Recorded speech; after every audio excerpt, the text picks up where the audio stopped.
Hello po mga kababayan, balik na naman po tayo. Usap-usap ulit tayo ng mga ganap dyan sa atin sa Pilipinas. Lalo na po doon sa balitaktakan nila Representative Toby Chanco at ni Representative Mecca Swansing. Kasi naman, imbes naman po kasi nasagutin yung hinihiling ni Toby Chanco, ang dami pong kumbaga, palusot, hindi po umuobra. At ayaw talagang tanggapin ni Toby Chanco yung mga sagot-sagot nila. Kasi ang gusto lang naman po ni Toby Chanco ay yung mabigyan po ang lahat ng miyembro ng signed copy noong small committee report ng 2025 budget. Ang daming palusot. Panoorin po natin mga kababayan ito at para ito. Ito po. We'll now move to the next member to ask questions. The Honorable Toby Chanco from the Independent Bloc. Yes, Madam Chair. The highlight of the President's SONA was nung sinabi na mahiya naman kayo, initiative, errata for the boys SOP. So ang initiative at errata ay nanggagaling po yan sa Kongreso. Kaya nga medyo nahirapan si Sec. Ralph na sagutin kung paano nabawasan yung iba dahil talagang Kongreso po may alam yan. At dalawang pagkakataon po yan, sa BICAM at sa small committee. So I would like to ask the Chair to furnish all of the members the signed report of the small committee for 2025. Yan. Wait, bakit gumagalaw yung oras ko? Ayun na. Hindi naman kasama pinapansin na agad.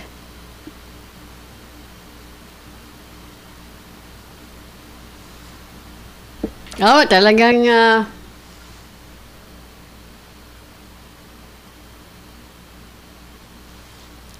ulitin natin. Ito po mga kababayan. We'll now move to the next member to ask questions. The Honorable Toby Chanco from the Independent Bloc. Yes, Madam Chair.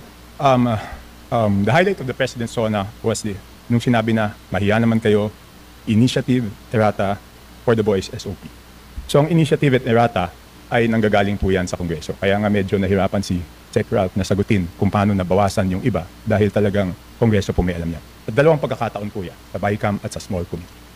So I would like to ask the Chair to furnish all of the members the signed report of the small committee for 2025. Wait, bakit gumagalaw yung oras ko? Hindi naman kasama yung sagot.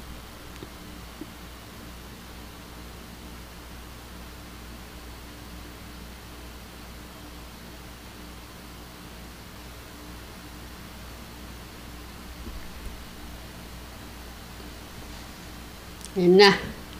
Mainit na agad, oh.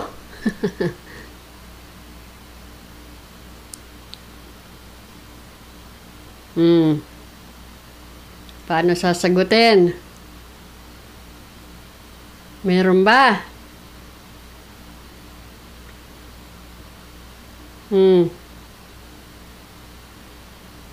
Thank you very much, Representative Chanco. The request will be put under consideration and we will let you know if it's possible to... Madam Chair, why should it be put under consideration? This is of public record. This is in accordance with our rules. That all committee reports must be given to all members. And that shouldn't be taken against my time because you're telling me that, teka, balik natin yung oras ko kasi sinasabi na that will be taken into consideration. It should not be taken into consideration. Sige. Madam Chair, allow me to read this, no? Declaration of Principles and Policies. Section number 2 of our rules. Public office is a public trust. The House of Representatives and every member thereof are accountable to the people at all times. I will not read the ending portion. Number 3, efficient and effective access to and dissemination of appropriate and accurate information are imperative in lawmaking. So why should it be taken into consideration, Madam Chair? This representation was not the Appropriations Chair at the time. So the person who's covering the jurisdiction of that particular document, that is a document within the purview of the 19th Congress. Given that we've now crossed over to the 20th Congress, we would need to consider that request. Madam Chair, that's not acceptable. This is public records. Pareho pa naman yung COMSEC natin. At yan dapat linalagay sa archives. Do I have to read the rules again regarding archives of all documents? So may ang daming violation, Madam Chair. Alright. Walang record, hindi binigay. Ngayon, it's not readily available. Walang record sa archives. Ano to, sikreto? Again, this representation was not No, the let's ask the appropriations committee chair. chair. Let's ask at the the time. committee secretary, where are the signed records of the 2025 small committee report? Tinginan na sila.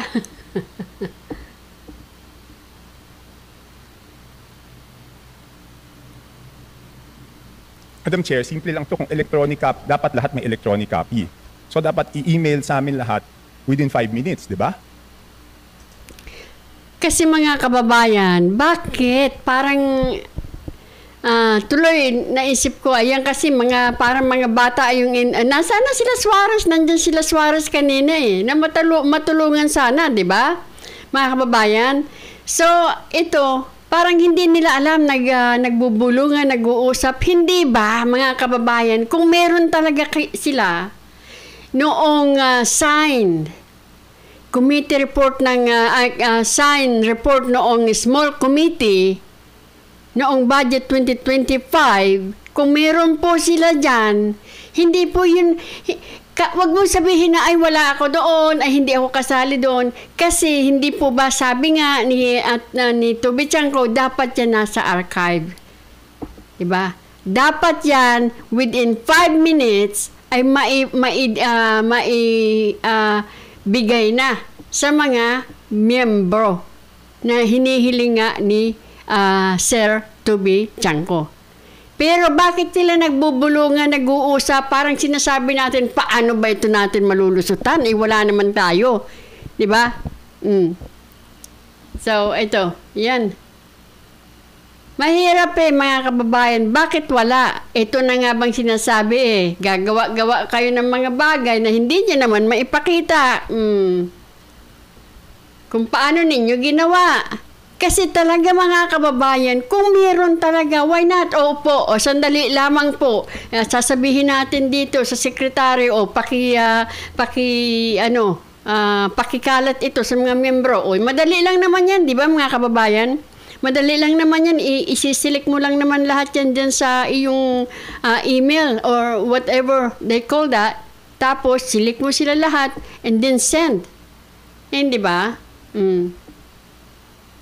Ayan kasi.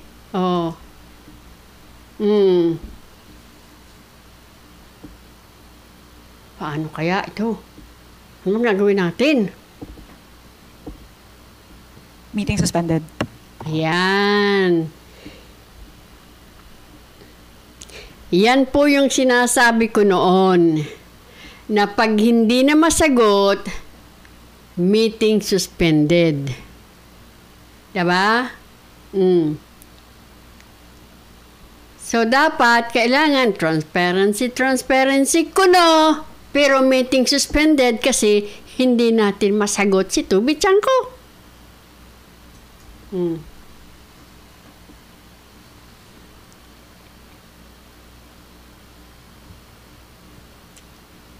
As a response to the Honorable Chanco, we will look into the records and look at the particular item. The subject matter of today's hearing is the briefing on the 2026 budget. So this is an internal matter that may be taken up with the Committee on Appropriations separately.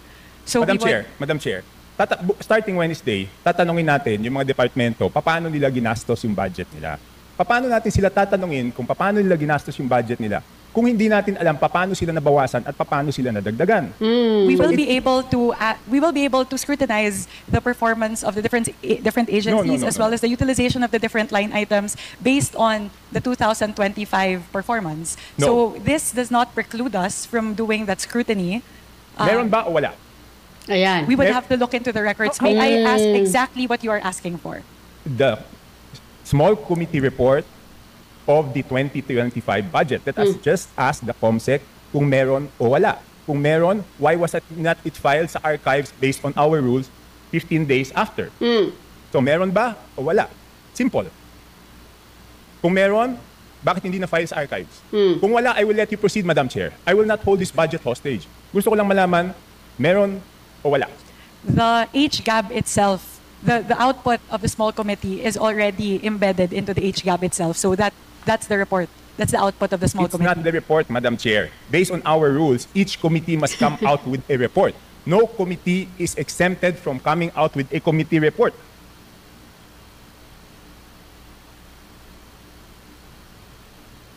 Please check Section 39 of Rule 9 of our rules. Ay.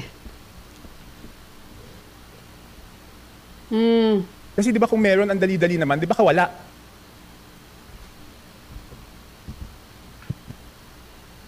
So the small committee is subsumed within the Committee on Appropriations, and it is the Committee on Appropriations who's required to submit the committee report. In this case, the report and the output of the Committee on Appropriations is the HGAB. No, it's not.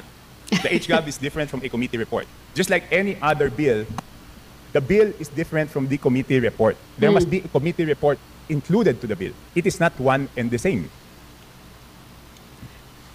At the point of, after the committee hearings are done, the Committee on Appropriations comes out with a committee report, and then it moves to plenary, at which point we approve it, and the small committee works. So now, the output of the Committee on Appropriations, once that is elevated to the plenary, is the HGAB. No. So there's no other committee report that needs to be furnished by the Committee on Appropriations apart from the HGAB itself. It is not exempted from our rules, Madam Chair.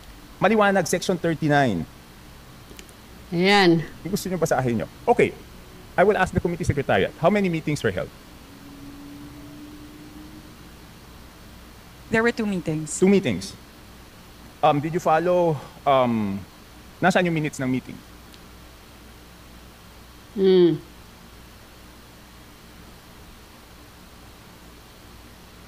Where were the meetings held? What date?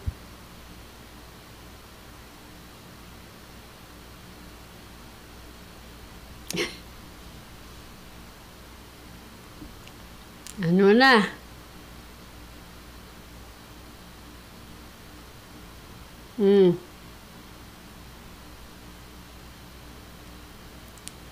Alam niyo mga kababayan, ayan na Madam nga Chair, ba I can eh. read Section 39 of our rules to make it clear that the committee report is different from the HGAB, but I don't want it to take up my time.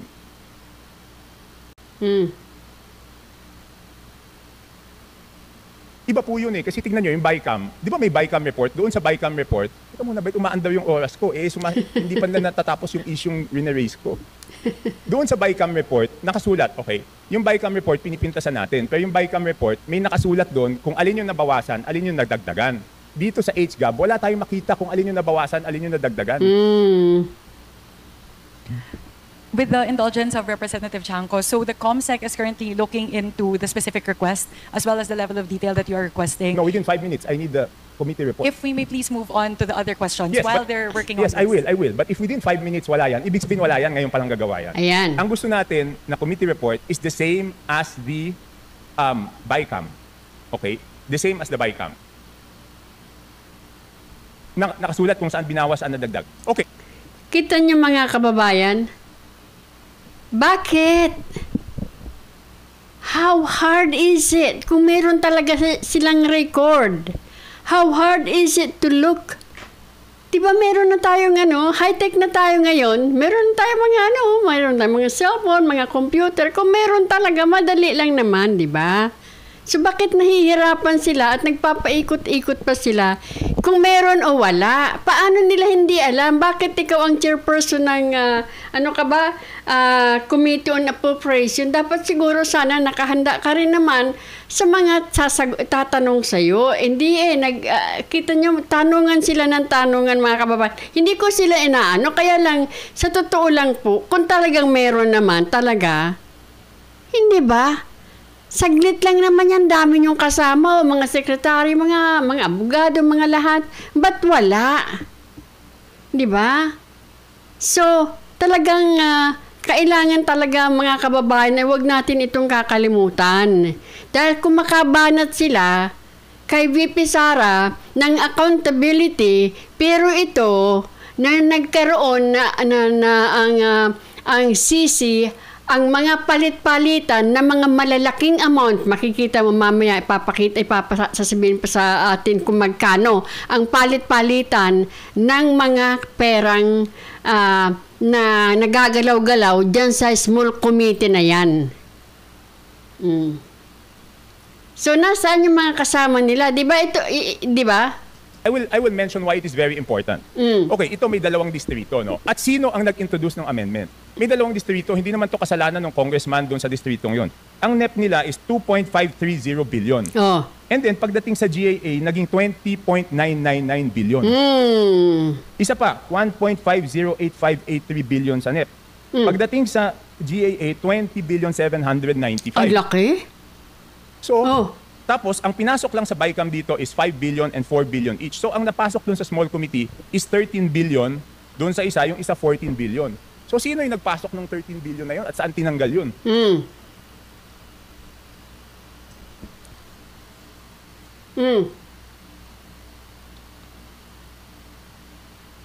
So, again, the small committee is subsumed within the Committee on Appropriations, and it is not required to render a No, no, separate no, committee report. The rule that you are citing, Honorable Chanco, pertain to standing committees. And the mother committee in this case of the small committee is the Committee on Appropriations. Yes, but did we exempt the Committee on Appropriations not to submit a committee report? No. Again, the committee report of the Committee on Appropriations at the plenary level is the HGAB itself. Yeah, but all meetings, dito sa ating rules, all meetings must be on record. So it's not only the committee report, dapat yung small committee na yon, meron silang report na finurnish lahat. Again, if with the indulgence of the Honorable Chanco, the COMSEC is looking into the request, if we may move to the next question. Okay, I will move to the next question. Thank you very mukhang much. wala talaga. Oh, ayan. Signed, ha? Signed committee report. Talagang wala. Di ba? Ang palulusutin pa nila dyan ay, kumbaga, parang yung sagot ni Tubi Chanco ay, kung wala yan, kumbaga, within 5 minutes, wala talaga. Kasi sinasabi nilang they will look into it. So, kung sasabihin nila mamaya na lang, sabi ni Tubi Chanco, kumbaga, ngayon nyo lang gagawin yan. Di ba? Ano yung binawa, saan napunta. Okay. So it's only now, Madam Chair, that you found out that there is no small committee report?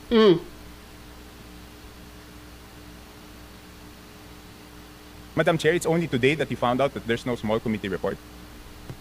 Again, Representative Chanco, I was not the chairperson of the Committee on Appropriations at time, nor was I linked to the budget deliberations or the deliberations of the small committee. So this is something that we are looking into based on your query. Okay. So, you mentioned in a press conference that you will have a subcommittee on budget amendments to replace the small committee. Is that correct? Yes, that is correct. Does it mean that we will now strictly follow Section 56 and 57 of our rules, that after we approve on second reading, no further amendments will be made? Yes, that is correct. So, lahat ng individual amendments will be tackled before approval on second reading? All amendments of institutional nature will all be included in the version of the bill that will be approved on second reading. No, not institutional. I'm referring to committee and individual amendments. Technically speaking, yes, both committee and individual amendments as moved, as tackled during the period of amendments in the plenary. So after the second reading, wala na pong babaguhin? Yes, that is correct. Okay.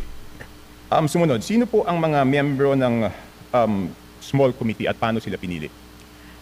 As of now, it's an ongoing discussion. It will not be small. The subcommittee on budget amendments. Yes. So we are looking into representatives nominated by each of the political parties, plus the party list coalition, plus members of the minority. So we are looking at least 10 members.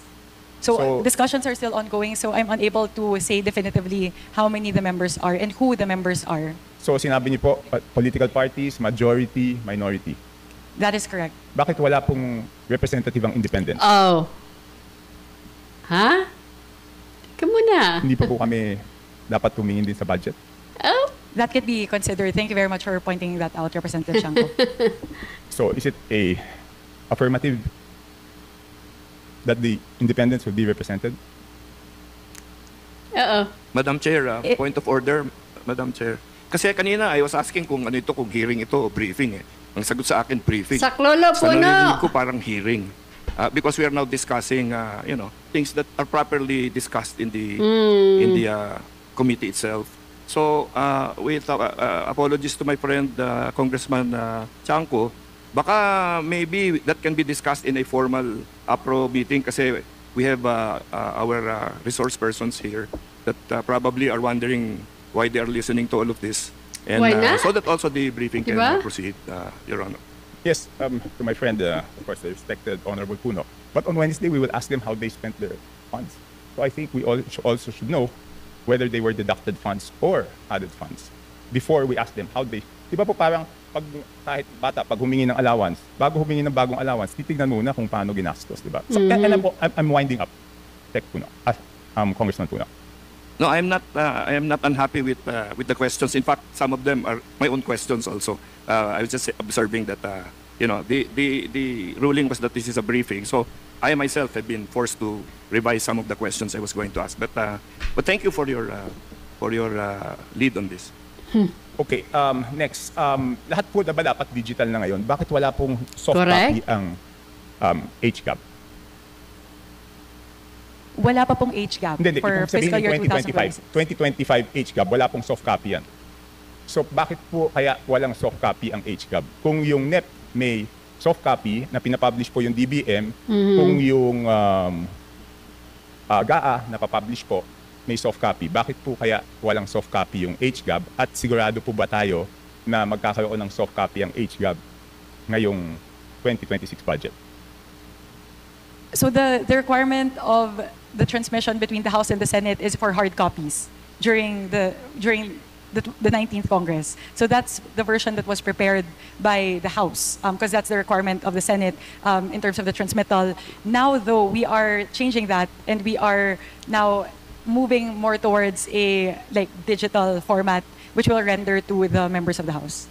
Okay, yun lang po. So you commit that doon sa 2026 budget, meron na pong soft copy Yes, we commit. ng after third reading. Yes, we commit. Okay. So thank you po. 3 minutes na lang po, tapos na yung 5 minutes. So dapat matanggap na namin yung email ng small committee report, Madam Chair. Hindi nyo talaga tinatantanan yung small committee report. Kailangan, kung meron talaga sila, ay kailangan ipamigay sa sa member ng House. Again, we will revert back to you on that, Honorable Chanco. Again, the committee secretary is looking into that. This is something that we can discuss internally. It's an internal matter of the Committee on Appropriations. Internal? So I would also not want that to hinder all of the other members to ask their questions pertaining to the 20... Ano yan? How hard is it nga nasabihin kung meron o wala? Yun lang naman tinatanong niya, meron o wala. Kabayan. 26 fiscal year budget. So if we can get back to you on that, again, I can also ask the COMSEC to sit down and tackle the request, which we will put under consideration. So, Madam Chair, I don't need to sit down with the COMSEC. I don't I'm just need to requesting sit that down. each and every member of the House be given the copy of the small committee report wherein makikita po kung saan po nagbawas ng kasi walang madadagdag kung walang binawas. So yun lang po ang hinihingi ko, pakita lang kung saan binawas at saan dinagdag. Yun lang ang hinihingi ko. And hindi naman po pwede ngayon lang yan gagawin kasi Yan. public record yan And I'm sorry to disagree, but public funds is not an internal matter. Uy. Diba? Kaya nga natin ginawang transparent to because it's not internal. Pag nagtanong tayo tungkol sa pera ng taong bayan, every question is valid and every question is a public matter. It is not an internal matter dahil pera po ito ng taong bayan. So, yun lang po, The Madam Chair. procedural point is what's considered as an internal matter. Again, we maintain that the output of the small committee is included in the HGAB. Hindi po. Pero nakasulat po ba sa HGAB kung saan binawas at saan dinagdag?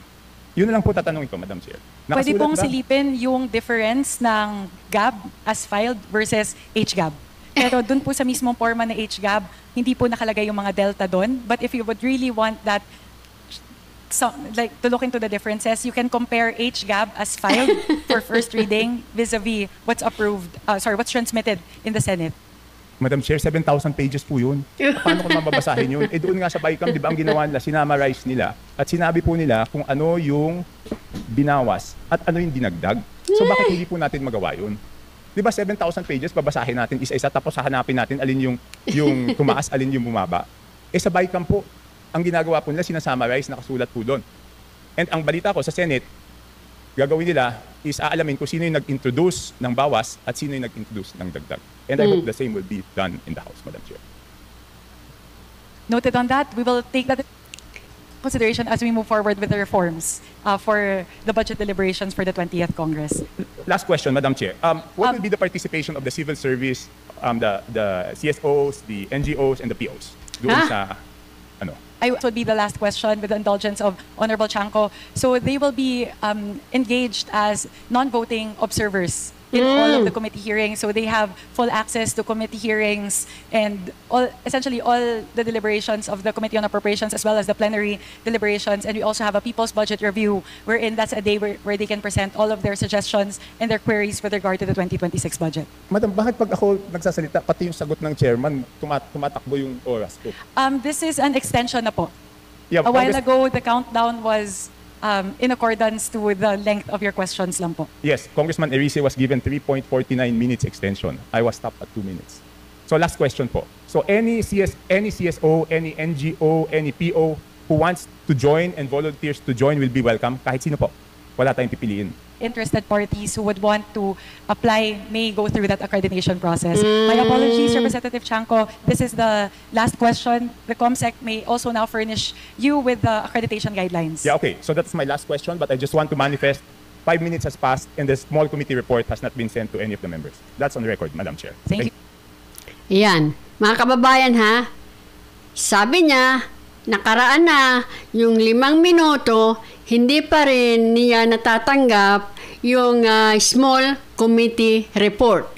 So, just remind you mga kababayan na pag sila'y may tinanggap na small committee report later on, katanggap-tanggap pa ba yun?